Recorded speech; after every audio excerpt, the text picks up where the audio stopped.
बिस्मिल्लाहिर्रहमानिर्रहीम। अस्सलामुअलैकुम। यूट्यूब के ऊपर मुबीनास कुकिंग चैनल को देखने के लिए मेरे तमाम दोस्तों का बहुत बहुत शुक्रिया। सबसे पहले रमज़ान की सबको बहुत बहुत मुबारक हो और अल्लाह ताला इस महीने की बरकत से आप लोगों के दस्तरखानों को शाद व आबाद रखे। आइए अब रेसिपी की बात कर लेते हैं। सबसे पहले आज मैं आपके लिए रिफ़्रेशिंग जूस लेकर आई हूँ जिसका नाम है स्ट्रॉबेरी शेक। हम इसको बहुत ज़्यादा यमी बनाने वाले हैं, इसलिए मेरी वीडियो को लास्ट तक देखिएगा।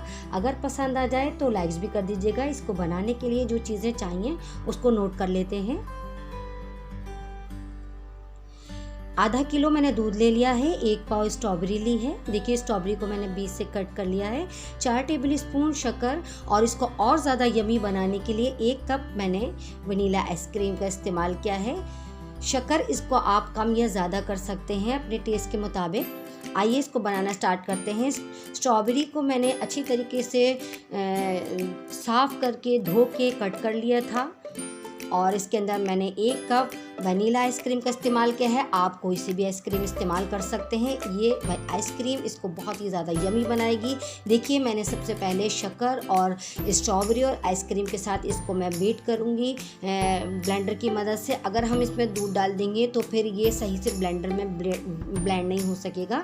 पहले इसको अच्छी तरीके से ब्लेंड कर लीजिए, उसके बाद हम इसके अंदर दूध शामिल करेंगे। अब आप इसके अंदर इसको ठंडा करने के लिए मैं इसमें क्यूब्स का इस्तेमाल कर रही हूँ। आप चाहें तो चिल्ड दूध का इस्तेमाल भी कर सकते हैं।